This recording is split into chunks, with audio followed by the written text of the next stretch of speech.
प्रेम से बोलो गौरी पुत्र गणेश की जय। ओम नमः शिवाय। हर हर महादेव। सोमवती अमावस्या का पवित्र पर्व तब मनाया जाता है जब अमावस्या तिथि सोमवार के दिन पड़ती है।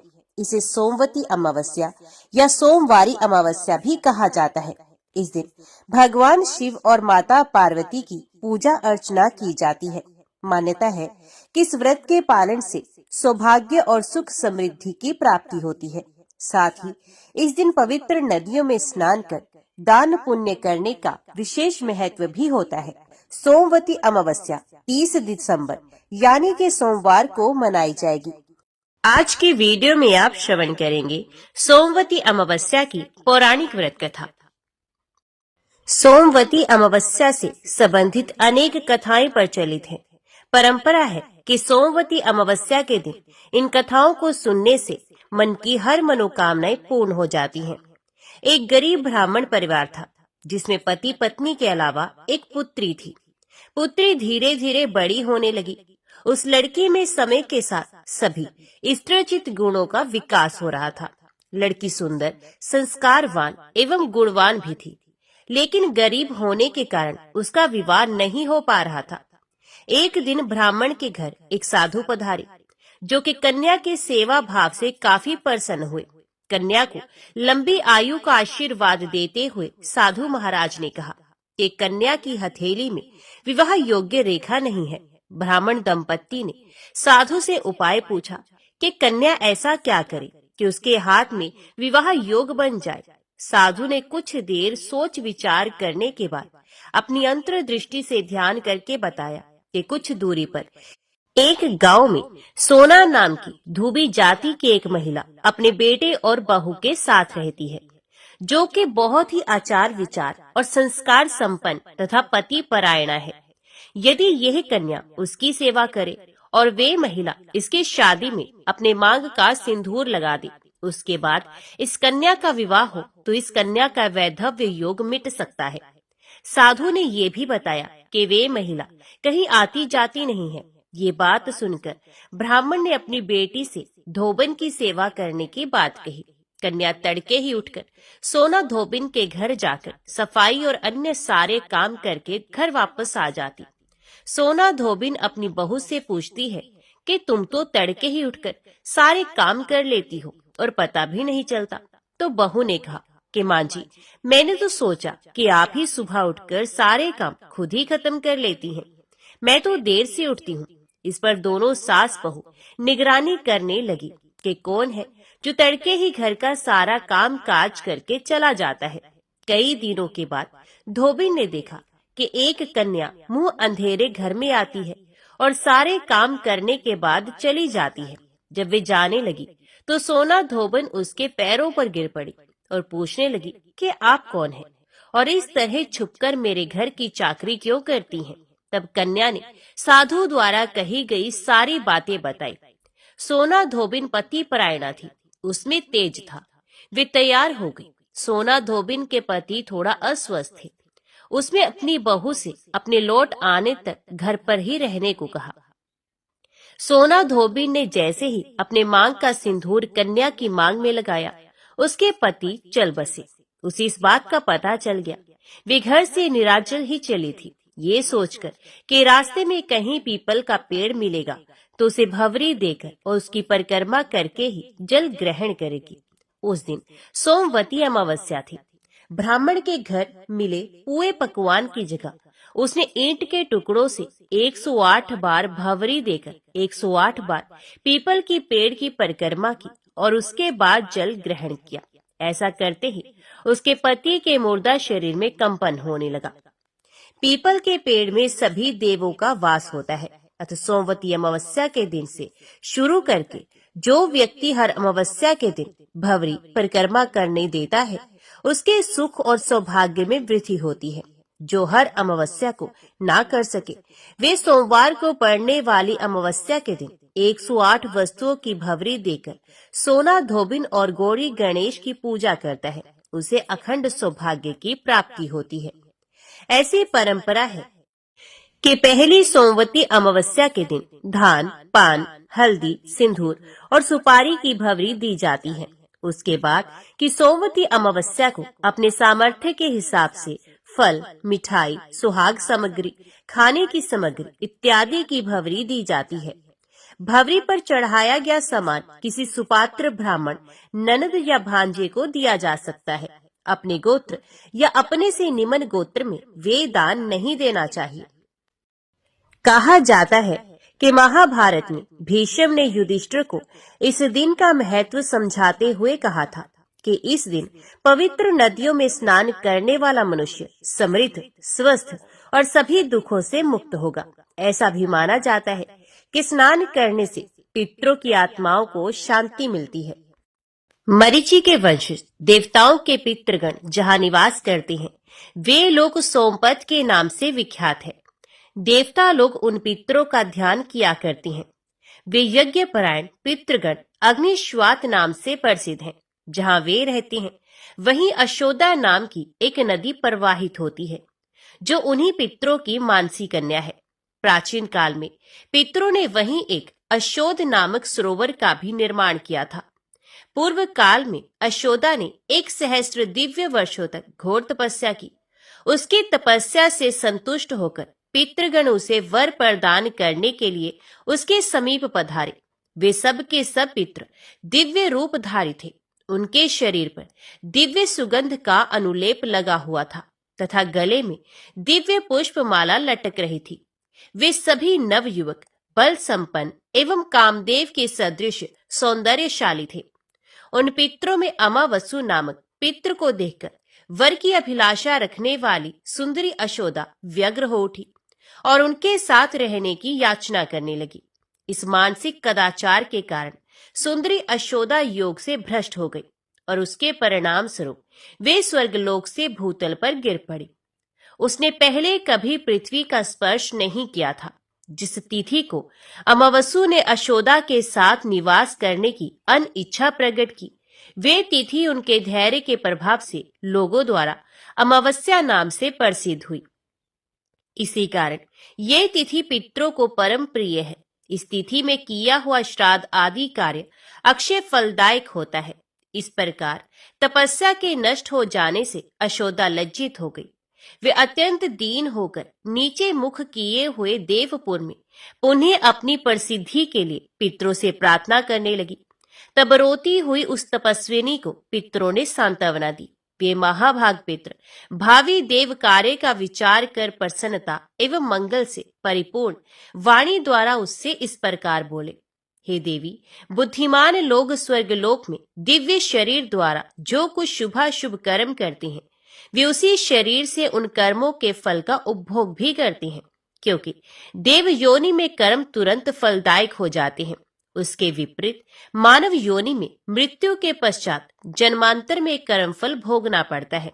इसलिए पुत्री, तो मृत्यु के पश्चात जन्मांतर में अपनी तपस्या का पूर्ण फल प्राप्त करोगी। 28वें द्वापर में तुम मत्स्य योनि में उत्पन्न होगी। पितृकुल का व्यतिक्रमण करने के कारण तुम्हें इस कष्टदायक योनि की प्राप्ति होगी। पुनः उस योनि से मुक्त होकर तुम राजा वसु की कन्या हो जाओगी। कन्या होने पर तुम अपने दुर्लभ लोकों को अवश्य प्राप्त करोगी। उस कन्यावस्था में तुम्हें बद्री, बेर के वृक्षों से व्याप्त दीप में महर्षि पराशर से एक ऐसे पुत्र की प्राप्ति होगी जो बद्रायण नाम से प्रसिद्ध होगा और कभी अपने कर्म से च्युत ना होने वाले नारायण का अवतार होगा। तुम्हारा वे पुत्र एक ही वेद को अनेक 4 भागों में विभक्त करेगा। तदंतर समुद्र के अंश से उत्पन्न हुए पूर्ववंशी राजा शांतनु के संयोग से तुम्हें विचित्र वीर एवं महाराज चिंद्रागन नामक 2 पुत्र प्राप्त होंगे। बुद्धिमान विचित्र वीर के 2 क्षेत्रज्ञ धृतराष्ट्र और पांडु पुत्रों को उत्पन्न कराकर तुम प्रोष्ठपदी, भाद्रपद की पूर्णिमा और पौष कृष्ण अष्टमी आदि में अष्टकार रूप से पितृलोक में जन्म ग्रहण करोगी। इस प्रकार मनुष्यलोक में सत्यवती और पितृलोक में आयु एवं आरोग्य प्रदान करने वाली तथा नित्य संपूर्ण मनोवांछित फलों की प्रदात्री अष्टका नाम से तुम्हारी ख्याति होगी। कालांतर में तो मनुष्य लोक में नदियों में श्रेष्ठ पुण्य सलीला अशोदा नाम से नदी रूप में जन्म धारण करोगी। ऐसा कहकर पितरों का वे समुदाय वहीं अंतर ध्यान हो गया तथा अशोदा को अपने उन समस्त कर्म फलों की प्राप्ति हुई जो पहले कहे जा चुके हैं। कुरुक्षेत्र में कौशिक नामक एक धर्मात्मा महर्षि थे। उनके 7 पुत्र थे। उन पुत्रों के नाम कुछ इस प्रकार थे: सवस्रप, क्रोधन, हिंस्त्र, पिशुन, कवि, वाग्दुष्ट एवं पितृवती। पिता की मृत्यु के पश्चात वे सभी महर्षि गर्ग के शिष्य हुए। उस समय समस्त लोगों को भयभीत करने वाली महती अनावृष्टि हुई, जिसके कारण भीषण अकाल पड़ गया। इसी बीच वे सभी तपस्वी अपने गुरु गर्गाचार्य की आज्ञा से उनकी सेवा में लग गए। वहां वन में वे सभी भूख से अत्यंत पीड़ित हो गए। जब क्षुधा शांति का कोई अन्य उपाय नहीं सूझा, तब छोटे भाई पितृव्रती ने श्राद्ध कर्म करने की सम्मति दी। बड़े भाइयों द्वारा अच्छा ऐसा ही करो ऐसी आज्ञा पाकर पितृव्रती ने सम्माहित चित्त होकर श्राद्ध का उपकर्म आरंभ किया। उस समय उसने छोटे बड़े के क्रम से 2 भाइयों को देव कार्य में, 3 को पितृ कार्य में और 1 को अतिथि रूप में नियुक्त किया तथा स्वयं श्राद्ध कर्ता बन गया।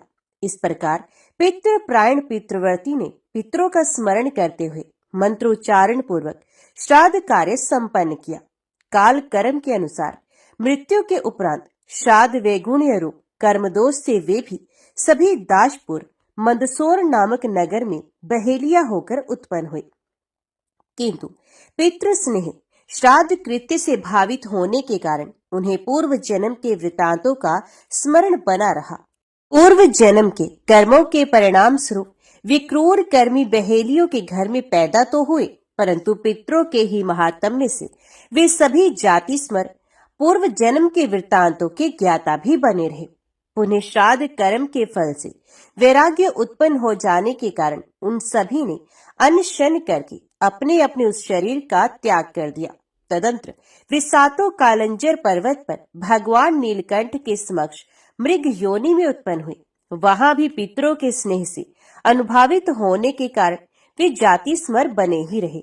उस योनि में भी ज्ञान और वैराग्य उत्पन्न हो जाने के कारण उन लोगों ने तीर्थ स्नान में अनशन करके लोगों के देखते देखते धर्म पूर्वक प्राणों का उत्सर्ग कर दिया। तत्पश्चात उन 7 योग अभ्यासी जनों ने मानसरोवर में चक्रवाक की योनि में जन्म धारण किया। अब आप लोग नाम एवं कर्म अनुसार उन सभी का वृत्तांत श्रवण कीजिए। इस योनि में उनके नाम है सुमना, कुमुद, शुद्ध, शीद्रदर्शी, सुनेत्रक, सुनेत्र और अंशुमान। ये 7 योग के पारदर्शी थे। इनमें से अल्प बुद्धि वाले 3 तो योग से भ्रष्ट हो गए और इधर उधर भ्रमण करने लगे। उसी समय एक पांचाल वंशी नरेश, जो महान बल और पराक्रम से संपन्न था तथा जिसके पास अधिक से अधिक सेना और वाहन थे, अपने क्रीड़ा उद्यान में स्त्रियों के साथ अनेकाविध हाव भाव से क्रीड़ा कर रहा था। उस शोभाशाली राजा को देखकर उन जल पक्षियों में से एक को, जो पितृ भक्त श्राद्ध करता पितृव्रती नामक ब्राह्मण था, उसके मन में राज्य प्राप्ति की आकांक्षा उत्पन्न हो गई। इसी प्रकार दूसरे दोनों ने राजा के 2 मंत्रियों को प्रचुर सेना और वाहनों से युक्त देखकर इस मृत्यु लोक में मंत्री पद प्राप्त करने की इच्छा व्यक्त की। उनमें जो 4 निष्काम थे, वे सभी श्रेष्ठ ब्राह्मण कुल में पैदा हुए। उन तीनों में से पहला राजा विभ्राज के पुत्र रूप में ब्रह्मदत्त नाम से विख्यात हुआ तथा अन्य 2 कंडरीक और सुबालक नाम से मंत्री के पुत्र हुए। राजा विभ्राज की मृत्यु के उपरांत विद्वान पुरोहित ने ब्रह्मदत्त को राज्य पर अभिषिक्त कर दिया। वे पांचाल नरेश ब्रह्मदत्त प्रबल पराक्रमी, सभी शास्त्रों में प्रवीण, योगज्ञ और सभी जंतुओं की बोली का ज्ञाता था। देवल की सुंदरी कन्या, जो सनती नाम से विख्यात थी, राजा ब्रह्मदत्त की पत्नी हुई। वे ब्रह्मवादिनी थी। उस पत्नी के साथ रहकर राजकुमार ब्रह्मदत्त राज्य भार संभालने लगा। एक बार राजा ब्रह्मदत्त अपनी पत्नी सनती के साथ भ्रमण करने के लिए उद्यान में गया। वहां उसने काम कलह से व्याकुल एक कीट दंपत्ति चींटा चींटी को देखा। वह कीट जिसका शरीर कामदेव के बाणों से संतप्त हो उठा था, चारों ओर से चींटी से अनुनय विनय करता हुआ गदगद वाणी में बोला, प्रिय, इस जगत में तुम्हारे समान सुंदरी स्त्री कहीं कोई भी नहीं है। तुम्हारा कट प्रदेश पतला और जंघे मोटे हैं। तुम स्तनों के भारी भार से विनम्र होकर चलने वाली, स्वर्ण के समान गौर वर्णा, सुंदर कमर वाली, मृदु भाषणी, मनोहर हास्य से युक्त, भली भांति लक्ष्य को भेदन करने वाले नेत्रों और जीभ से संवेद तथा गुड़ और शक्कर की प्रेमी हो। तुम मेरे भोजन कर लेने के पश्चात भोजन करती हो तथा मेरे स्नान कर लेने पर स्नान करती हो। इसी प्रकार मेरे परदेश चले जाने पर तुम दीन हो जाती हो और क्रुद्ध होने पर भयभीत हो उठती हो। कल्याणी, बताओ तो सही, तुम किस कारण क्रोध से मुंह फुलाए बैठी हो? तब क्रोध से भरी हुई चींटी उस कीट से बोली, शठ, तुम क्या मुझसे व्यर्थ बकवाद कर रहे हो? अरे धूर्त, अभी कल ही तुमने मेरा परित्याग करके लड्डू का चूर्ण ले जाकर दूसरी चींटी को नहीं दिया है। तो चींटा बोला, वर वारिणी, तुम्हारे सदृश रूप रंग वाली होने के कारण मैंने भूल से दूसरी चींटी को लड्डू दे दिया था। भामिनी, तुम मेरे इस एक अपराध को क्षमा कर दो। सुव्रते, मैं पुनः कभी भी इस प्रकार का कार्य नहीं करूंगा। मैं सत्य की दुहाई देकर तुम्हारे चरण छूता हूँ, तुम मुझ विनीत पर प्रसन्न हो जाओ। इस प्रकार उस चींटे का कथन सुनकर वे चींटी प्रसन्न हो गई।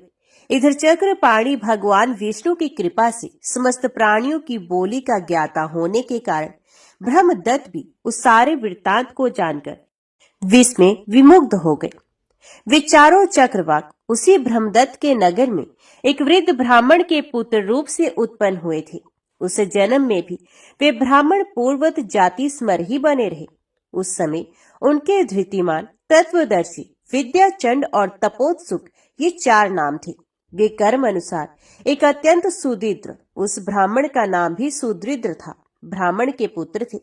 बचपन में ही इन ब्राह्मणों की बुद्धि तपस्या की ओर प्रवृत्त हो गई।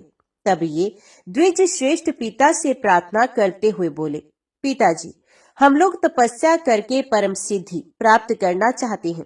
उनके इस कथन को सुनकर महातपस्वी सुदृढ़ दीन वाणी में बोले, पुत्रो, ये कैसी बात कह रहे हो? मुझ दरिद्र बूढ़े पिता को छोड़कर तुम लोग वनवासी होना चाहते हो। भला मेरा परित्याग कर देने से तुम लोगों को कौन सा धर्म प्राप्त होगा तथा तुम्हारी क्या गति होगी? ये तो महान अधर्म है। ऐसा कहकर पिता ने उन्हें मना कर दिया।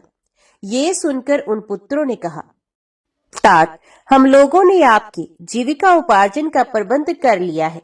इसके अतिरिक्त आपको और क्या चाहिए सो बताइए। यदि आप प्रातः काल राजा ब्रह्मदत्त के समक्ष जाकर आगे बताए जाने वाले श्लोक का पाठ कीजिएगा तो वे आपको प्रचुर धन संपत्ति एवं सहस्रों ग्राम प्रदान करेंगे। उस श्लोक का अर्थ यो है, जो कुरुक्षेत्र में श्रेष्ठ ब्राह्मण, दासपुर मंदसौर में व्यात, कालंजर पर्वत पर मृग और मान सरोवर में 7 चक्रवाक थे, वे सिद्ध होकर यहाँ निवास करते हैं। पिता से ऐसा कहकर वे सभी तपस्या करने के लिए वन में चले गए। इधर वृद्ध सुदृढ़ भी अपनी स्वार्थ सिद्धि के लिए राजभवन की ओर चल पड़े। अब ब्रह्मदत्त की उत्पत्ति कथा बताते हैं। पूर्व काल में पांचाल देश के एक अणहु नामक नरेश हो गए हैं, जो विभ्राट के पुत्र थे। वे पुत्र प्राप्ति की कामना से कठोर व्रत में तत्पर होकर सामर्थ्यशाली एवं सर्वव्यापक देव देवेश्वर श्री नारायण श्री हरि की आराधना करने लगे। तत्पश्चात अधिक काल व्यतीत होने पर भगवान जनार्दन उनकी आराधना से प्रसन्न हुए और उनके समक्ष प्रकट होकर बोले, राजन, तुम्हारा कल्याण हो। अब तुम अपना मनोवांछित वरदान मांग लो। भगवान विष्णु के ऐसा कहने पर राजा ने उत्तम वर की याचना करते हुए कहा, देवेश, मुझे ऐसा पुत्र प्रदान कीजिए जो महान बल पराक्रम से संपन्न, संपूर्ण शास्त्रों का पारगामी विद्वान, धार्मिक, श्रेष्ठ योगी, संपूर्ण प्राणियों की बोली का ज्ञाता और योग अभ्यासी हो। भगवान, मुझे ऐसा ही औरस पुत्र प्रदान कीजिए। ये सुनकर विश्वात्मा परमेश्वर राजा से ऐसा ही हो यो कहकर समस्त देवताओं के देखते देखते वहां से अंतर ध्यान हो गए। तदंतर समय अनुसार वही प्रतापी ब्रह्मदत्त उस राजा अणहु का पुत्र हुआ। जो आगे चलकर संपूर्ण जीवों पर दयालु, समस्त प्राणियों में अमित बल संपन्न, संपूर्ण प्राणियों की भाषा का ज्ञाता और समस्त प्राणियों के राजाधिराज सम्राट हुआ। तत्पश्चात जहां वे कीट दंपत्ति बातें करते हुए स्थित थे, वहां पहुंचने पर चींटे की काम चेष्टा को देखकर योग आत्मा ब्रह्मदत्त को हंसी आ गई। राजा को हंसते देखकर महारानी सनती आश्चर्यचकित हो उठी और मन में किसी भावी अनर्थ की आशंका करके नरेश्वर ब्रह्मदत्त से प्रश्न कर बैठी। सनती ने पूछा, राजन, अकस्मात आपका ये अट्टहास किस लिए हुआ है? इस समय मैं आपको ये हंसी आई है, इस हास्य का कारण मैं नहीं समझ पा रही। तब राजकुमार ब्रह्मदत्त ने महारानी सनती से चींटे चींटे के उस सारे वार्तालाप को सुनाते हुए कहा, वरानने, इनके प्रेमालाप पूर्ण वचनों को सुनने से मुझे ऐसी हंसी आ गई। मेरी हंसी के विषय में कोई अन्य कारण नहीं है, परंतु रानी सनती ने राजा के उस कथन पर विश्वास नहीं किया और कहा, राजन, आपका ये कथन सरासर असत्य है। अभी अभी आपने मेरे ही किसी विषय को लेकर हास्य किया है, अतः मैं अब जीवन धारण नहीं करूंगी। भला देवताओं के अतिरिक्त मृत्युलोक निवासी प्राणी चींटे चींटे की वार्तालाप को कैसे जान सकता है? इसलिए यहाँ आपने मेरी ही हंसी उड़ाई है, इसके अतिरिक्त और क्या हो सकता है? रानी की बात सुनकर निष्पाप राजा ब्रह्मदत्त कुछ उत्तर ना दे सके। फिर इस रहस्य को जानने की इच्छा से वे श्रीहरि के समक्ष नियम पूर्वक आराधना करते हुए 7 रात तक बैठे रहे। अंत में भगवान ऋषिकेश ने स्वप्न में राजा से कहा, राजन, प्रातः काल तुम्हारे नगर में घूमता हुआ एक वृद्ध ब्राह्मण जो कुछ कहेगा, उसके उन वचनों से तुम्हें सारा रहस्य ज्ञात हो जाएगा। यो कहकर भगवान विष्णु अंतर ध्यान हो गए। तदंतर प्रातः काल जब राजा ब्रह्मदत्त अपनी पत्नी और दोनों मंत्रियों के साथ नगर से निकल रहे थे, उसी समय उन्होंने अपने समक्ष आते हुए उस वृद्ध ब्राह्मण को देखा, जो इस प्रकार कह रहा था, जो पहले कुरुक्षेत्र में श्रेष्ठ ब्राह्मण के रूप में, दासपुर में व्याध के रूप में, कालंजर पर्वत पर मृग योनि में और मान सरोवर में 7 चक्रवाक के रूप में उत्पन्न हुए थे, वे ही व्यक्ति अब सिद्ध होकर यहाँ निवास कर रहे हैं। ब्राह्मण की ऐसी बात सुनकर राजा शोकाकुल हो अपने दोनों मंत्रियों के साथ भूतल पर गिर पड़े। उस समय उन्हें जाति स्मर्तव पूर्व जन्म के वृत्तांतों के ज्ञातत्व की प्राप्ति हो गई। उन दोनों श्रेष्ठ मंत्रियों में एक बा भव्य सुबालक कामशास्त्र का परिणेता और संपूर्ण शास्त्रों का ज्ञाता था, जिस संसार में पांचाल नाम से विख्यात था। दूसरा कंड्रीक भी धर्मात्मा और वेद शास्त्र का प्रवर्तक था। वे दोनों भी उस समय राजा के अग्रभाग में शोकाविष्ट हो धराशायी हो गए और उन्हें भी जाति समर्तव की प्राप्ति हुई। उस समय वे विलाप करते हुए कहने लगे, हाय, हम लोग लोलुप हो कर्म बंधन में फंसकर योग से पूर्णतः भ्रष्ट हो गए। इस तरह अनेकाविध विलाप करके वे तीनों योग के पारदर्शी विद्वान विस्मयाविष्ट हो बारंबार श्राद्ध के महात्म्य का अभिनंदन करने लगे। तत्पश्चात राजा ने उस ब्राह्मण को अनेक गांवों सहित प्रचुर धन संपत्ति प्रदान की। इस प्रकार धन की प्राप्ति से हर्षित हुए उस वृद्ध ब्राह्मण को विदा कर राजा ब्रह्मदत्त ने राज लक्षणों से युक्त अपने विश्वक्सेन नामक और उस पुत्र को राज्य पर अभिषिक्त कर दिया और स्वयं जंगल की राह ली। तदंतर ब्रह्मदत्त आदि वे सभी श्रेष्ठ योगी मत्स्य रहित एवं पितृभक्त होकर उस मान सरोवर में परस्पर आ मिले। सनती का अमर्ष गल गया और वे राजा से कहने लगी, राजा, आप जो ये अभिलाषा कर रहे हैं, वे सब राज्य त्याग का ही परिणाम है और निश्चय ही मेरे द्वारा घटित हुआ है। राजा ने तथेति ऐसा ही है कहकर उसकी बात को स्वीकार किया और पुनः उसका अभिनंदन करते हुए कहा, ये तुम्हारी ही कृपा है जो मुझे ये सारा फल प्राप्त हो रहा है। तदंतर वे सभी वनवासी योग का आश्रय लेकर अपने तपोबल के प्रभाव से ब्रह्मरंध्र द्वारा प्राण त्याग करके परम पद को प्राप्त हो गए। इस प्रकार प्रसन्न हुए पितामह पितृलोक मनुष्यों को आयु, धन, विद्या, स्वर्ग, मोक्ष, सुख, पुत्र और राज्य प्रदान करती हैं। जो मनुष्य ब्रह्मदत्त के इस पितृ महात्म्य को ब्राह्मणों को सुनाता है या स्वयं श्रवण करता है अथवा पढ़ता है, वह 100 करोड़ कल्पों तक ब्रह्मलोक में प्रशंसित होता है। एक समय महामुनि मार्कंडेय जी राजा रोहिताश के यहाँ पधारे और यथा योग्य सत्कार ग्रहण करने के बाद उन्हें कथा सुनाने लगी। कथा के अंत में राजा रोहिताश्व ने कहा, भगवान, मैं श्राद्ध कल्प का यथार्थ रूप से श्रवण करना चाहता हूँ। मार्कंडेय जी बोले, राजन, यही बात आनर्त नरेश ने भद्रयज्ञ से पूछी थी, वही प्रसंग सुनाता हूँ। आनर्त ने पूछा, ब्राह्मण, श्राद्ध के लिए कौन सा समय विहित है? श्राद्ध उपयोगी द्रव्य कौन से हैं? श्राद्ध के लिए कौन कौन सी वस्तुएं पवित्र मानी गई हैं? कैसे ब्राह्मण श्राद्ध कर्म में सम्मिलित करने योग्य हैं और कैसे ब्राह्मण त्याज्य माने गए हैं? भद्रयज्ञ ने कहा, राजन, विद्वान पुरुष को अमावस्या के दिन अवश्य श्राद्ध करना चाहिए। क्षुधा से शीर्ण हुए पितृ श्राद्ध अन्न की आशा से अमावस्या तिथि के आने की प्रतीक्षा करते रहते हैं। जो अमावस्या तिथि को जल या शाक से भी श्राद्ध करता है, उसके पितृ तृप्त होते हैं और उसके समस्त पातकों का नाश हो जाता है। आनर्त ने पूछा, ब्राह्मण, विशेषत अमावस्या को श्राद्ध करने का विधान क्यों है?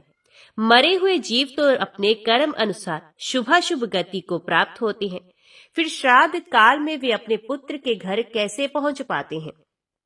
भद्रयज्ञ ने कहा, महाराज, जो लोग यहाँ मरते हैं उनमें से कितने ही इस लोक में जन्म ग्रहण करते हैं और कितने ही पुण्य आत्मा स्वर्गलोक में स्थित होते हैं और कितने ही पाप आत्मा जीव यमलोक के निवासी हो जाते हैं। कुछ जीव भोग अनुकूल शरीर धारण करके अपने किए हुए शुभ या अशुभ कर्म का उपभोग करते हैं। राजन, यमलोक या स्वर्गलोक में रहने वाले पितरों को भी तब तक भूख प्यास अधिक होती है जब तक कि वे माता या पिता से 3 पीढ़ी के अंतर्गत रहते हैं। जब तक वे श्राद्ध कर्ता पुरुष के मातामह, परमातामह या वृद्ध परमातामह एवं पिता, पितामह या परपितामह पद पर रहते हैं, तब तक श्राद्ध भाग ग्रहण करने के लिए उनमें भूख प्यास की अधिकता होती है। पितृलोक या देवलोक के पितृ तो श्राद्ध काल में सूक्ष्म शरीर से आकर श्राद्धीय ब्राह्मणों के शरीर में स्थित होकर श्राद्ध भाग ग्रहण करते हैं, परंतु जो पितृ कहीं शुभाशुभ भोग में स्थित हैं या जन्म ले चुके हैं, उनका भाग दिव्य पितृ आकर ग्रहण करते हैं और जीव जहां जिस शरीर में होता है वहां तद अनुकूल भोग की प्राप्ति कराकर उसे तृप्ति पहुंचाते हैं। ये दिव्य पितृ नित्य एवं सर्वज्ञ होते हैं। पितरों के उद्देश्य से सदा ही अन्न और जल का दान करते रहना चाहिए। जो नीच मानव पितरों के लिए अन्न और जल ना देकर आप ही भोजन करता या जल पीता है, वे पितरों का द्रोही है।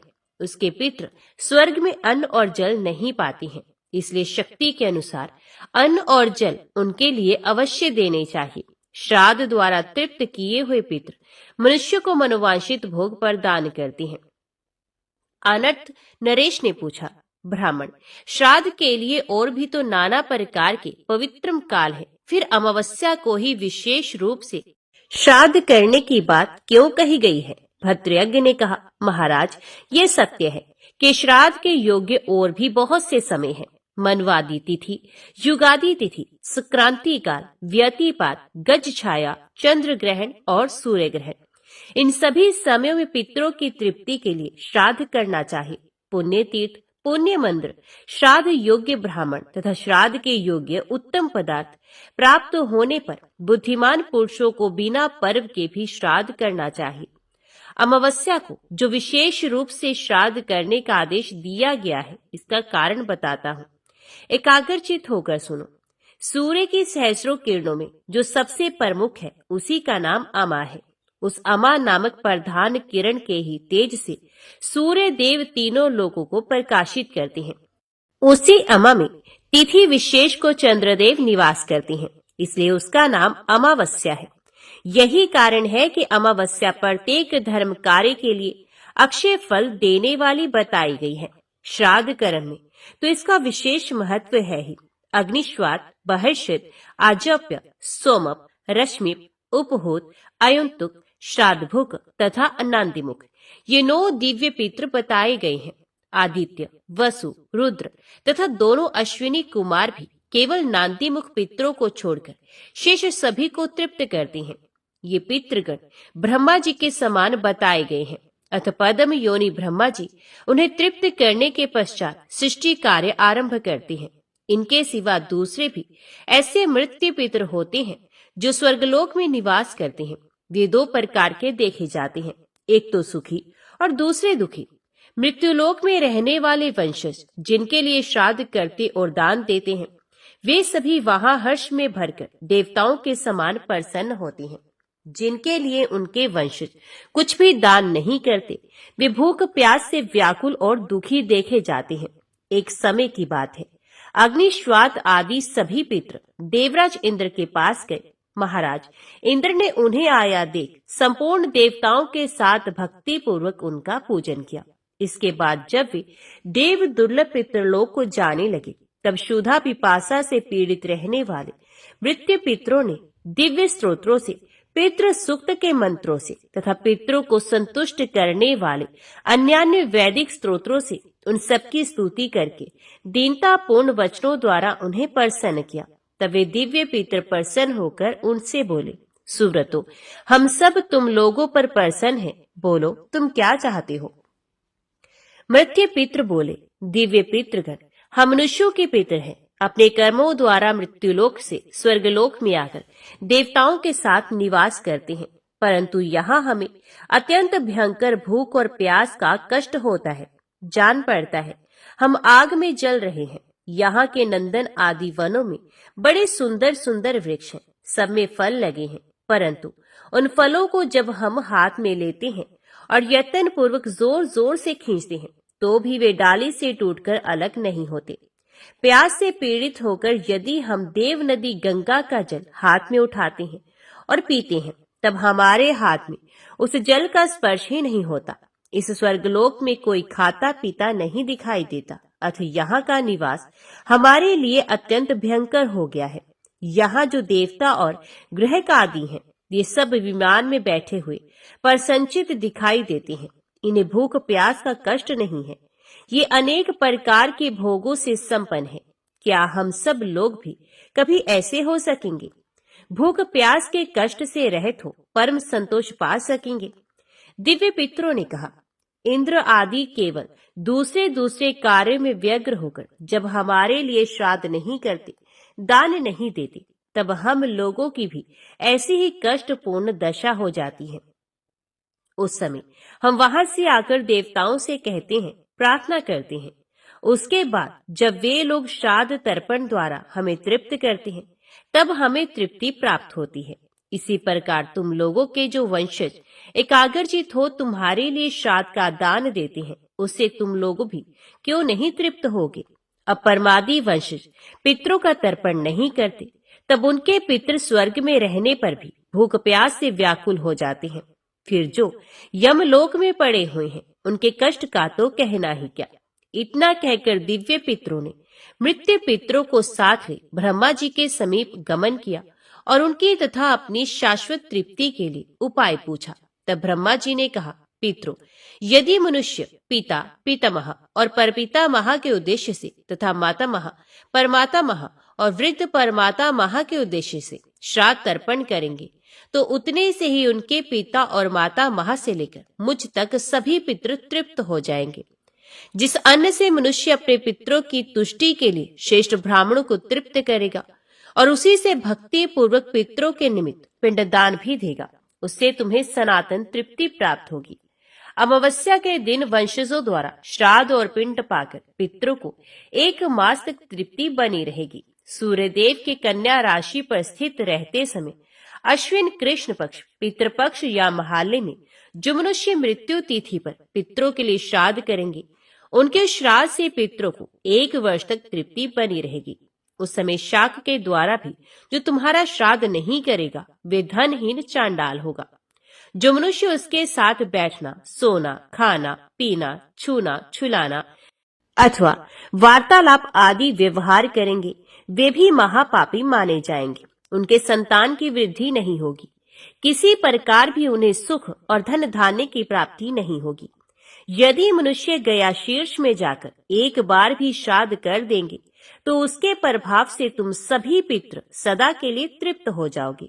भद्रयज्ञ कहते हैं, राजन, ऐसा जानकर विज्ञ पुरुष को चाहिए कि पितरों को तृप्त करने की इच्छा रखकर वे उक्त समयों में श्राद्ध अवश्य करे। इहलोक और परलोक में उसकी उन्नति चाहने वाले पुरुष को विशेषित गया शीर्ष में जाकर श्राद्ध करना चाहिए। जो मनुष्य अमावस्या के दिन श्राद्ध नहीं करता, उसके पितृ भूख प्यास से पीड़ित हो बहुत दुखी होते हैं। मन ही मन तृप्ति की अभिलाषा रखकर विपरीत पक्ष की प्रतीक्षा करते रहते हैं। ठीक उसी तरह जैसे किसान लोग रात दिन वर्षा की राह देखते हैं। पितृ पक्ष बीत जाने पर भी जब उन्हें श्राद्ध का अन्न नहीं मिलता, तब वे जब तक कन्या राशि पर सूर्य रहते हैं तब तक अपनी संतानों द्वारा किए हुए श्राद्ध की प्रतीक्षा करते रहते हैं। उसके भी बीत जाने पर कुछ पितृ तुला राशि के सूर्य तक पूरे कार्तिक मास में अपने वंशजों द्वारा किए जाने वाले श्राद्ध की राह देखते हैं। जब सूर्य देव वृश्चिक राशि पर चले जाते हैं, तब वे पितृ दीन एवं निराश होकर अपने स्थान पर लौट जाते हैं। राजन, इस प्रकार पूरे 2 मास तक भूख प्यास से व्याकुल पितृ वायु रूप में आकर घर के दरवाजों पर खड़े रहते हैं। जब तक कन्या और तुला पर सूर्य रहते हैं तब तक तथा अमावस्या के दिन सदा पितरों के लिए श्राद्ध करना चाहिए। विशेष तिल और जल की अंजलि देनी चाहिए। कन्या और तुला में श्राद्ध ना हो तो अमावस्या को अवश्य करें। वे भी ना हो तो एक बार गया जी में आकर श्राद्ध कर दें, जिससे नित्य श्राद्ध का फल प्राप्त होता है। श्री पार्वती जी ने भगवान महादेव से कहा, भगवान, आप सत तत्वों के ज्ञाता हैं। आपकी कृपा से मुझे श्री विष्णु संबंधी नाना प्रकार के धर्म सुनने को मिले, जो समस्त लोक का उद्धार करने वाले हैं। देवेश, अब मैं गीता का महात्म्य सुनना चाहती हूँ, जिसका श्रवण करने से श्रीहरि में भक्ति बढ़ती है। श्री महादेव जी बोले, जिनका श्री विग्रह अलसी के फूल की भांति श्याम वर्ण का है, पक्षी राज गरुड़ ही जिनके वाहन है, जो अपनी महिमा से कभी च्युत नहीं होते तथा शेष नाग की शैया पर शयन करते हैं, उन भगवान महाविष्णु की हम उपासना करते हैं। एक समय की बात है, मुर्दैत्य के नाशक भगवान विष्णु शेषनाग के रमणीय आसन पर सुखपूर्वक विराजमान थे। उस समय समस्त लोगों को आनंद देने वाली भगवती लक्ष्मी ने आदर पूर्वक प्रश्न किया, भगवान, आप संपूर्ण जगत का पालन करते हुए भी अपने ऐश्वर्य के प्रति उदासीन से होकर जिस क्षीर सागर में नींद ले रहे हैं, इसका क्या कारण है? श्री भगवान बोले, सुमुखी, मैं नींद नहीं लेता हूँ, अपितु तत्व का अनुसरण करने वाली अंतर्दृष्टि के द्वारा अपने ही माहेश्वर तेज का साक्षात्कार कर रहा हूँ। देवी, ये वही तेज है जिसका योगी पुरुष कुशाग्र बुद्धि के द्वारा अपने अंतकरण में दर्शन करते हैं तथा जिसे मीमांसक विद्वान वेदों का सार तत्व निश्चित करते हैं। वे माहेश्वर तेज एक अजर प्रकाश स्वरूप आत्म रूप रोग शोक से रहित अखंड आनंद का पुंज निर्ही तथा द्वैत रहित है। इस जगत का जीवन उसी के अधीन है, मैं उसी का अनुभव करता हूँ। देवी, यही कारण है कि मैं तुम्हें नींद लेता हुआ सा प्रतीत हो रहा हूँ। माता लक्ष्मी ने कहा, ऋषिकेश, आप ही योगी पुरुषों के धैर्य हैं। आपके अतिरिक्त भी कोई ध्यान करने योग्य तत्व है, ये जानकर मुझे बड़ा कौतूहल हो रहा है। इस चराचर जगत की सृष्टि और संहार करने वाले स्वयं आप ही हैं। आप सर्व समर्थ हैं। इस प्रकार की स्थिति में होकर भी यदि आप उस परम तत्व से भिन्न हैं, तो मुझे उसका बोध कराइए। श्री भगवान बोले, प्रिय, आत्मा का स्वरूप द्वैत और अद्वैत से पृथक, भाव और अभाव से मुक्त तथा आदि और अंत से रहित है। शुद्ध ज्ञान के प्रकार से उपलब्ध होने वाला तथा परम आनंद स्वरूप होने के कारण एकमात्र सुंदर है। यही मेरा ईश्वरीय रूप है। आत्मा का एकता भी सबके द्वारा जानने योग्य है। गीता शास्त्र में इसी का प्रतिपादन हुआ है। अमित तेजस्वी भगवान श्री विष्णु के ये वचन सुनकर देवी लक्ष्मी ने शंका उपस्थित करते हुए कहा, भगवान, यदि आपका स्वरूप स्वयं परम आनंद में और मन वाणी की पहुंच के बाहर है, तो गीता कैसे उसका बोध कराती है? मेरे इस संदेह का आप निवारण कीजिए। श्री भगवान बोले, सुंदरी, सुनो, मैं गीता में अपनी स्थिति का वर्णन करता हूँ। कर्मश 5 अध्यायों को तुम 5 मुख जानो, 10 अध्यायों को 10 भुजाएं समझो तथा 1 अध्याय को उदर और 2 अध्यायों को दोनों चरण कमल जानो। इस प्रकार ये 18 अध्यायों की वारंगमय ईश्वरीय मूर्ति समझनी चाहिए। ये ज्ञान मात्र से ही महान पातकों का नाश करने वाली है। जो उत्तम बुद्धि वाला पुरुष गीता के एक या आधे अध्याय का अथवा एक या आधे या चौथाई श्लोक का भी प्रतिदिन अभ्यास करता है, वे सुशर्मा के समान मुक्त हो जाता है। श्री लक्ष्मी जी ने पूछा, देव, ये सुशर्मा कौन था, किस जाति का था और किस कारण से उसकी मुक्ति हुई? श्री भगवान बोले, प्रिय, सुशर्मा बड़ी खोटी बुद्धि का मनुष्य था, पापियों का तो वे शिरोमणि ही था। उसका जन्म वैदिक ज्ञान से शून्य एवं क्रूरतापूर्ण कर्म करने वाले ब्राह्मणों के कुल में हुआ था। वे ना ध्यान करता था, ना ही जप, न होम करता, न अतिथियों का सत्कार। वे लंपट होने के कारण सदा विषयों के सेवन में ही आसक्त रहता था। हल जोतता और पत्ते बेचकर जीविका चलाता था। उसे मदिरा पीने का व्यसन था तथा वे मांस भी खाता था। इस प्रकार उसने अपने जीवन का दीर्घ काल व्यतीत कर दिया। एक दिन मूढ़ बुद्धि सुशर्मा पत्ते लाने के लिए किसी ऋषि की वाटिका में घूम रहा था। इसी बीच में काल रूपधारी काले सांप ने उसे डस लिया। सुशर्मा की मृत्यु हो गई। तदंतर वे अनेक नरकों में जा वहां की यातनाएं भोगकर मृत्यु लोक में लौट आया और यहाँ बोझ ढोने वाला बैल हुआ। उस समय किसी पंगु ने अपने जीवन को आराम से व्यतीत करने के लिए उसे खरीद लिया। बैल ने अपनी पीठ पर पंगु का भार ढोते हुए बड़े कष्ट से 7-8 वर्ष बिताए। एक दिन पंगु ने किसी ऊंचे स्थान पर बहुत देर तक बड़ी तेजी के साथ उस बैल को घुमाया। इससे वे थक कर बड़े वेग से पृथ्वी पर गिरा और मूर्छित हो गया। उस समय वहां कौतूहलवश आकृष्ट हो बहुत से लोग एकत्रित हो गए। उस जन समुदाय में से किसी पुण्यात्मा व्यक्ति ने उस बैल का कल्याण करने के लिए उसे अपना पुण्य दान किया। तत्पश्चात कुछ दूसरे लोगों ने भी अपने अपने पुण्यों को याद करके उन्हें उसके लिए दान कर दिया। उस भीड़ में एक वैश्या भी खड़ी थी। उसे अपने पुण्य का पता नहीं था, तो भी उसने लोगों की देखा देखी उस बैल के लिए कुछ त्याग कर दिया। तदंतर यमराज के दूत उस मरे हुए प्राणी को पहले यमपुरी में ले गए। वहां ये विचार कर कि ये वैश्या के दिए हुए पुण्य से पुण्यवान हो गया है, उसे छोड़ दिया गया। फिर वे भूलोक में आकर उत्तम कुल और शील वाले ब्राह्मणों के घर में उत्पन्न हुआ। उस समय भी उसे अपने पूर्व जन्म की बातों का स्मरण बना रहा। बहुत दिनों के बाद अपने अज्ञान को दूर करने वाले कल्याण तत्व का जिज्ञासु होकर वे उस वैश्य के पास गया और उसके दान की बात बताते हुए उसने पूछा, तुमने कौन सा पुण्य दान किया था? वैश्य ने उत्तर दिया, वे पिंजरे में बैठा हुआ तोता प्रतिदिन कुछ पढ़ता रहता है, उससे मेरा अंतकरण पवित्र हो गया। उसी का पुण्य मैंने तुम्हारे लिए दान किया था। इसके बाद उन दोनों ने तोते से पूछा। तब उस तोते ने अपने पूर्व जन्म का स्मरण करके प्राचीन इतिहास कहना आरंभ किया। शुक बोला, पूर्व जन्म में मैं विद्वान होकर भी विद्वता के अभिमान से मोहित रहता था। मेरा राग द्वेष इतना बढ़ गया था कि मैं गुणवान विद्वानों के प्रति भी ईर्ष्या भाव रखने लगा। फिर समय अनुसार मेरी मृत्यु हो गई और मैं उन को घृणित लोकों में भटकता रहा। उसके बाद इस लोक में आया। सदगुरु की अत्यंत निंदा करने के कारण तोते के कुल में मेरा जन्म हुआ। पापी होने के कारण छोटी अवस्था में ही मेरे माता पिता से वियोग हो गया। एक दिन मैं ग्रीष्म ऋतु में तपे हुए मार्ग पर पड़ा था। वहां से कुछ श्रेष्ठ मुनि मुझे उठा लाए और महात्माओं के आश्रम के भीतर एक पिंजरे में उन्होंने मुझे डाल दिया। वहीं मुझे पढ़ाया गया। ऋषियों के बालक बड़े आदर के साथ गीता के प्रथम अध्याय की आवृत्ति करते थे। उन्हीं से सुनकर मैं भी बारंबार पाठ करने लगा। इसी बीच में एक चोरी करने वाले बहेलिये ने मुझे वहां से चुरा लिया। तत्पश्चात इस देवी ने मुझे खरीद लिया। यही मेरा वृत्तांत है, जिसे मैंने आप लोगों से बता दिया। पूर्व काल में मैंने इस प्रथम अध्याय का अभ्यास किया था, जिससे मैंने अपने पाप को दूर किया है।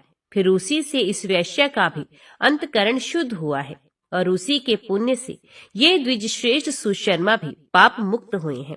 इस प्रकार परस्पर वार्तालाप और गीता के प्रथम अध्याय के महात्म्य की प्रशंसा करके वे तीनों निरंतर अपने अपने घर पर गीता का अभ्यास करने लगे। फिर ज्ञान प्राप्त करके वे मुक्त हो गए। इसलिए जो गीता के प्रथम अध्याय को पढ़ता, सुनता तथा अभ्यास करता है, उसे इस भवसागर को पार करने में कोई कठिनाई नहीं होती। लक्ष्मी, प्रथम अध्याय के महात्म्य का उत्तम उपाख्यान मैंने तुम्हें सुना दिया। अब अन्य अध्याय के महात्म्य श्रवण करो। दक्षिण दिशा में वेद वेता ब्राह्मणों के पुरंदरपुर नामक नगर में श्रीमान देव शर्मा नामक एक विद्वान ब्राह्मण रहते थे। वे अतिथियों के पूजक, स्वाध्यायशील, वेद शास्त्रों के विशेषज्ञ, यज्ञों का अनुष्ठान करने वाले और तपस्वियों के सदा ही प्रिय थे। उन्होंने उत्तम द्रव्यों के द्वारा अग्नि में हवन करके दीर्घ काल तक देवताओं को तृप्त किया, किंतु उन धर्मात्मा ब्राह्मण को कभी सदा रहने वाली शांति नहीं मिली। वे परम कल्याण में तत्व का ज्ञान प्राप्त करने की इच्छा से प्रतिदिन प्रचुर सामग्रियों के द्वारा सत्य संकल्प वाले तपस्वियों की सेवा करने लगे। इस प्रकार शुभ आचरण करते हुए उन्हें बहुत समय बीत गया। तदंतर एक दिन पृथ्वी पर उनके समक्ष एक त्यागी महात्मा प्रकट हुए। वे पूर्ण अनुभवी, आकांक्षा रहित, नासिका के अग्रभाग पर दृष्टि रखने वाले तथा शांत चित्त थे। निरंतर परमात्मा के चिंतन में संलग्न हो वे सदा आनंद विभोर रहते थे। देव शर्मा ने उन नित्य संतुष्ट तपस्वी को शुद्ध भाव से प्रणाम किया और पूछा, महात्मन, मुझे शांतिमय स्थिति कैसे प्राप्त होगी? तब उन आत्मज्ञानी संत ने देव शर्मा को सोपुर ग्राम के निवासी मित्रवान का, जो बकरियों का चरवाहा था, परिचय दिया और कहा, वही तुम्हें उपदेश देगा। ये सुनकर देव शर्मा ने महात्मा के चरणों की वंदना की और समृद्धिशाली सोपुर ग्राम में पहुंचकर उसके उत्तर भाग में एक विशाल वन देखा। उसी वन में नदी के किनारे एक शिला पर मित्रवान बैठा था। उसके नेत्र आनंद तिरेक से निश्चल हो रहे थे। वे अपलक दृष्टि से देख रहा था। वे स्थान आपस का स्वाभाविक वैर छोड़कर एकत्रित हुए परस्पर विरोधी जंतुओं से घिरा था। वहां उद्यान में मंद मंद वायु चल रही थी। मृगों के झुंड शांत भाव से बैठे थे और मित्रवान दया से भरी हुई आनंदमयी मनोहारिणी दृष्टि से पृथ्वी पर मानो अमृत छिड़क रहा था। इस रूप में उसे देखकर देव शर्मा का मन प्रसन्न हो गया। वे उत्सुक होकर बड़ी विनय के साथ मित्रवान के पास गए। मित्रवान ने भी अपने मस्तक को किंचित निवाकर देव शर्मा का सत्कार किया। तदंतर विद्वान देव शर्मा अनन्य चित्त से मित्रवान के समीप गए और जब उनके ध्यान का समय समाप्त हो गया, उस समय उन्होंने अपने मन की बात पूछी। महाभाग, मैं आत्मा का ज्ञान प्राप्त करना चाहता हूँ। मेरे इस मनोरथ की पूर्ति के लिए मुझे किसी ऐसे उपाय का उपदेश कीजिए जिसके द्वारा सिद्धि प्राप्त हो चुकी हो। देव शर्मा की बात सुनकर मित्रवान ने एक क्षण तक कुछ विचार किया। उसके बाद इस प्रकार कहा, विद्वान, एक समय की बात है। मैं वन के भीतर बकरियों की रक्षा कर रहा था। इतने में ही एक भयंकर व्याघ्र पर मेरी दृष्टि पड़ी, जो मानो सबको ग्रस लेना चाहता था। मैं मृत्यु से डरता था, इसलिए व्याघ्र को आते देख बकरियों के झुंड को आगे करके वहां से भाग चला। किंतु एक बकरी तुरंत ही सारा भय छोड़कर नदी के किनारे उस व्याघ्र के पास बेरोक टोक चली गई। फिर तो व्याघ्र भी द्वेष छोड़कर चुपचाप खड़ा हो गया। उसे इस अवस्था में देखकर बकरी बोली, व्याघ्र, तुम्हें तो अभिष्ट भोजन प्राप्त हुआ है। मेरे शरीर से मांस निकालकर प्रेम पूर्वक खाओ ना। तुम इतनी देर से खड़े क्यों हो? तुम्हारे मन में मुझे खाने का विचार क्यों नहीं हो रहा है? तो व्याघ्र बोला, बकरी, इस स्थान पर आते ही मेरे मन से द्वेष का भाव निकल गया। भूख प्यास भी मिट गई, इसलिए पास आने पर भी अब मैं तुझे खाना नहीं चाहता। व्याघ्र के योग कहने पर बकरी बोली, ना जाने मैं कैसे निर्भय हो गई। इसमें क्या कारण हो सकता है? यदि तुम जानते हो तो बताओ। ये सुनकर व्याघ्र ने कहा, मैं भी नहीं जानता। चलो सामने खड़े हुए इन महापुरुष से पूछें। ऐसा निश्चय करके वे दोनों वहां से चल दिए। उन दोनों के स्वभाव में ये विचित्र परिवर्तन देखकर मैं बहुत विस्मय में पड़ा था। इतने में ही उन्होंने मुझे से आकर प्रश्न किया। वह वृक्ष की शाखा पर एक वानर राज रहता था। उन दोनों के साथ मैंने भी वानर राज से पूछा। विप्रवर, मेरे पूछने पर वानर राज ने आदरपूर्वक कहा, अजापाल, सुनो, इस विषय में मैं तुम्हें प्राचीन वृत्तांत सुनाता हूँ। ये सामने वन के भीतर जो बहुत बड़ा मंदिर है, उसकी ओर देखो। इसमें ब्रह्मा जी का स्थापित किया हुआ शिवलिंग है। पूर्व काल में यहाँ सुकर्मा नामक एक बुद्धिमान महात्मा रहते थे, जो तपस्या में संलग्न होकर इस मंदिर में उपासना करते थे। वे वन में से फूलों का संग्रह करके लाते और नदी के जल से पूजनीय भगवान शंकर को स्नान कराकर उन्हीं से उनकी पूजा किया करते थे। इस प्रकार आराधना का कार्य करते हुए सुकर्मा यहाँ निवास करते थे। बहुत समय के बाद उनके समीप किसी अतिथि का आगमन हुआ। सुकर्मा ने भोजन के लिए फल लाकर अतिथि को अर्पण किया और कहा, विद्वन, मैं केवल तत्वज्ञान की इच्छा से भगवान शंकर की आराधना करता हूँ। आज इस आराधना का फल परिपक्व होकर मुझे मिल गया, क्योंकि इस समय आप जैसे महापुरुष ने मुझ पर अनुग्रह किया है। सुकर्मा के ये मधुर वचन सुनकर तपस्या के धनी महात्मा अतिथि को बड़ी प्रसन्नता हुई। उन्होंने एक शिलाखंड पर गीता का दूसरा अध्याय लिख दिया और ब्राह्मण को उसके पाठ एवं अभ्यास के लिए आज्ञा देते हुए कहा, ब्राह्मण, इससे तुम्हारा आत्मज्ञान संबंधी मनोरथ अपने आप सफल हो जाएगा।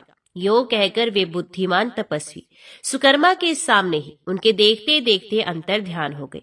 सुकर्मा विस्मित होकर उनके आदेश के अनुसार निरंतर गीता के द्वितीय अध्याय का अभ्यास करने लगे। तदंतर दीर्घकाल के पश्चात अंतकरण शुद्ध होकर उन्हें आत्मज्ञान की प्राप्ति हुई।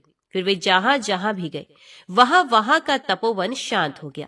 उनमें शीत उष्ण और राग द्वेष आदि की बाधाएं दूर हो गई। इतना ही नहीं, उन स्थानों में भूख प्यास का कष्ट भी जाता रहा तथा भय का सर्वथा अभाव हो गया। ये सब द्वितीय अध्याय का जप करने वाले सुकर्मा ब्राह्मण की तपस्या का ही प्रभाव समझो। मित्रवान कहता है, वानर राज के यों कहने पर मैं प्रसन्नता पूर्वक बकरी और व्याघ्र के साथ उस मंदिर की ओर गया, जहां जाकर शिलाखंड पर लिखे हुए गीता के द्वितीय अध्याय को मैंने देखा और पढ़ा। उसी की आवृत्ति करने से मैंने तपस्या का पार पा लिया है। अतः भद्रपोष, तुम भी सदा द्वितीय अध्याय की ही आवृत्ति किया करो। ऐसा करने पर मुक्ति तुमसे दूर नहीं रहेगी। श्री भगवान कहते हैं, प्रिय मित्रवान के इस प्रकार आदेश देने पर देव शर्मा ने उसका पूजन किया और उसे प्रणाम करके पुरंदरपुर की राह ली। वहां किसी देवालय में पूर्वोक्त आत्मज्ञानी महात्मा को पाकर उन्होंने ये सारा वृत्तांत निवेदन किया और सबसे पहले उन्हीं से द्वितीय अध्याय को पढ़ा। उनसे उपदेश पाकर शुद्ध अंतकरण वाले देव शर्मा प्रतिदिन बड़ी श्रद्धा के साथ द्वितीय अध्याय का पाठ करने लगे। तब से उन्होंने प्रशंसा के योग्य परम पद को प्राप्त कर लिया। ओम नमो भगवते वासुदेवाय नमः। आज की वीडियो में इतना ही। उम्मीद करती हूँ वीडियो आपको पसंद आई होगी। वीडियो पसंद आई हो तो वीडियो को लाइक और चैनल को सब्सक्राइब जरूर कीजिएगा। जय श्री हरि लिखकर कमेंट बॉक्स में अपनी हाजिरी और अपने सुझाव देना ना भूलेगा। तो मिलते हैं अगली कथा अगली वीडियो के साथ।